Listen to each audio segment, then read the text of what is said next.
Good afternoon, everyone. This is the Daily Show with your host, Eric Meneses, and today we have a very special guest. Please cue in the entrance music. Mr. David Provost with us tonight. It's a pleasure to have you. Pleasure being here, Eric. Thank you very much. Okay, so today we have a very special topic, very endearing, and it's diabetes. Can you explain a little bit more, please? Yes, I can.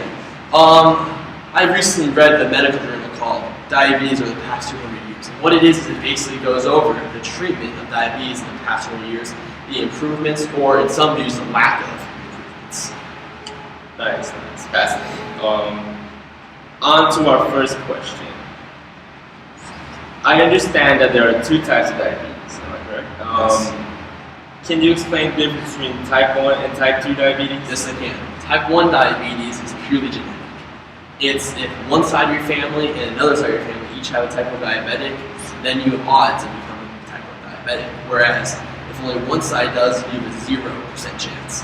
Type 2 diabetes now is much more lifestyle. It's if you stay fit, eat healthy, then you have a very slim chance of getting it. But it is also partly genetic. You could have a higher risk if you have it in your family. That's fascinating. Does diabetes pose as a life-threatening disease, or can proper treatment allow for an individual to live long and prosper? That's a very good question. A lot of people wonder, I'm diabetic. How's this going to affect my life? Am I going to have a good long life, or am I going to, have a short suffering life? Well, if you take care of it and discipline and treat it well, it really has no effect on your life. I mean, I wrestle, I play football, and I'm perfectly healthy, and I'm type 1 diabetic. It's very little effect. But if you do not take care of it, it could be deadly. You could die in months. As the article says, people when they were first diagnosed back 200 years ago survived maybe 6 to 8 months, depending on how severe the diabetes was. Wow, that's extreme. So I tend to eat a lot of sweets, as you can tell. And will that increase my chance of getting diabetes?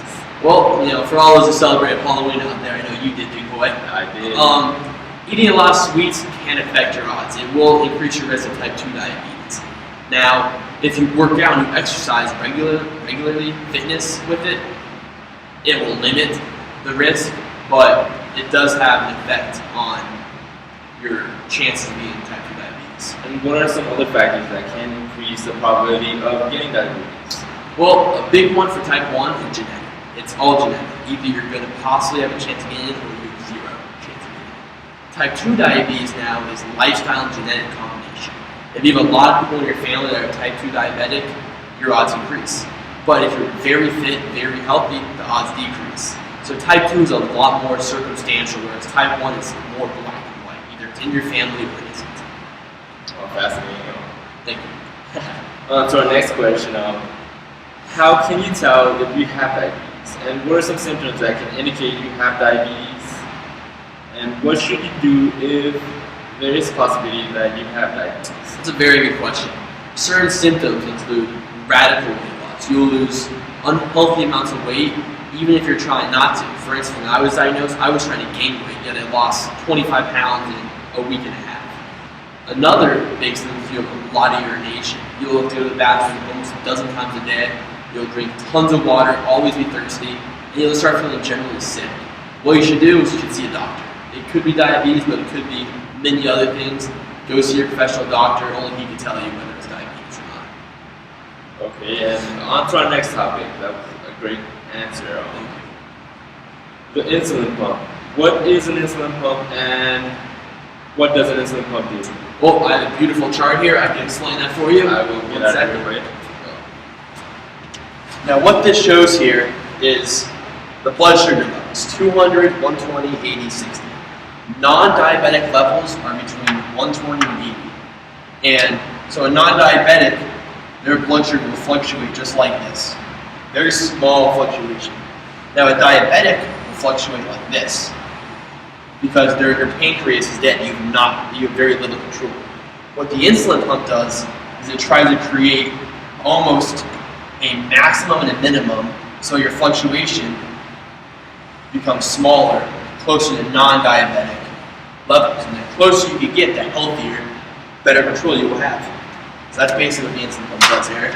I love those visuals. Thank you. Of course, everyone loves the visuals. How practical is an insulin pump? Oh, very practical. I have one on me right now. I didn't even notice. Yeah, they're small, size of a cell, and they're durable. And they're actually waterproof. I've never tested this. I've never, gone swimming with it. I wouldn't suggest it because they're very expensive, but I'm told they're waterproof. Wow. So, according to the medical journal, diabetes has not actually improved over the past 200 years. More people are diabetic now. Am I correct? That's correct.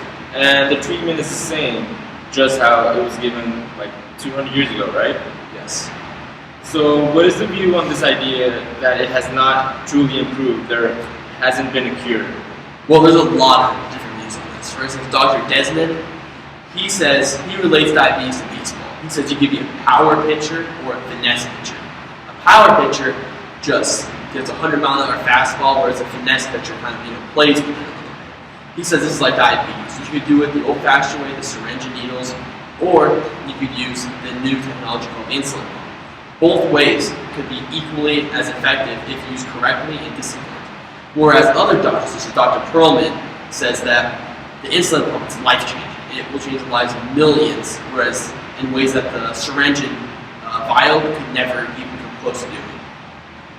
The syringe sounds painful. Did you ever have to Yes, I did. When I was first diagnosed, I had the syringe and needle, and I've slowly adapted to the insulin pump, and I personally think it's incredible, way more effective, way better, way closer control.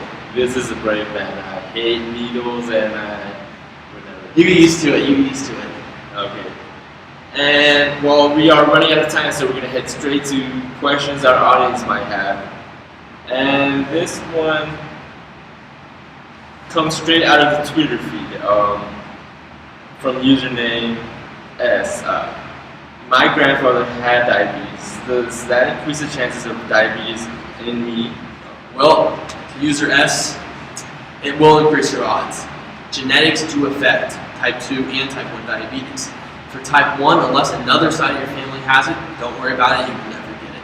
Type 2 diabetes now, if you eat healthy, stay fit, your odds will be very minimal. Maybe slightly increased because of your grandfather, but that's kind of lifestyle and it's up to you to stay healthy and fit.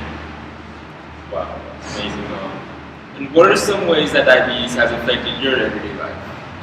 Both positively and negatively, because it really has not done too much of an effect on my life. I've taken care of it very closely, and I wrestle, I play football, I'm very athletic. I can tell. In fact, it's probably made me more healthy. I'm more aware of how healthy, how fit I am, and it's kept me in touch with my body much more effectively than someone who does not have to stay in touch with their body.